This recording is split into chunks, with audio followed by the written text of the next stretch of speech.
Twisha case से जुड़ा बड़ा अपडेट है। आज समर्थ की भी कोर्ट में पेशी होनी है क्योंकि आज समर्थ की सीबीआई की रिमांड खत्म हो रखी है। जी हाँ, तो आज समर्थ की रिमांड खत्म हो रही है और गिरबाला सिंह की गिरफ्तारी, तो दोनों की आज कोर्ट में पेशी है और दोनों की रिमांड मांग सकती है सीबीआई।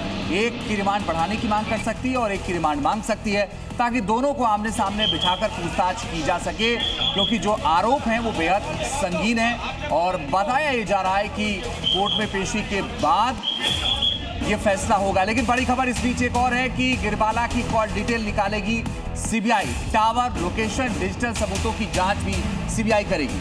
और देखिए, इसे इन्वेस्टिगेशन को टनल व्यू कहा जाता है।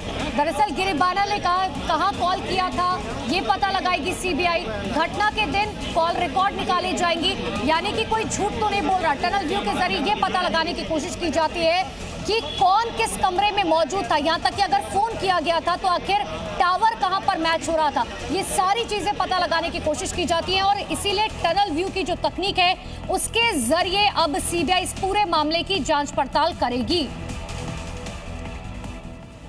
अब एक और बड़ी खबर इससे जुड़ी हुई बताते हैं। ट्विशा केस में रिक्रिएशन करेगी सीबीआई, क्योंकि आखिरी पलों को रिक्रिएट किया जाएगा।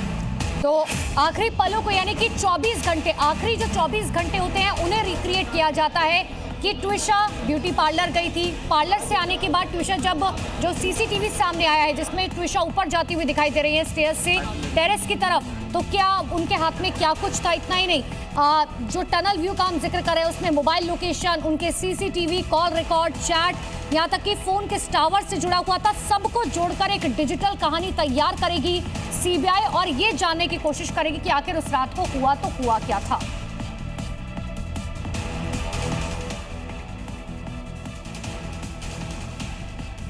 तो ट्विशा केस में सीबीआई रिक्रिएशन करेगी और पूरी जांच आगे बढ़ रही है। सीबीआई ने गिरफ्तारी भी कल कर ली थी गिरबाला सिंह की, क्योंकि जबलपुर हाईकोर्ट ने परसों उनकी जमानत याचिका को, अग्रिम जमानत याचिका को रद्द कर दिया था और सेशन कोर्ट का जो फैसला था अग्रिम जमानत का उसे खारिज कर दिया था। उसके बाद जब सीबीआई पहुंची तो पूछताछ हुआ और शक के आधार पर कि पहली नजर में सीबीआई को यह लगा कि कुछ सबूत छिपाए गए या कुछ सबूत मिटाए गए, इस शक के आधार में उनकी गिरफ्तारी हो गई।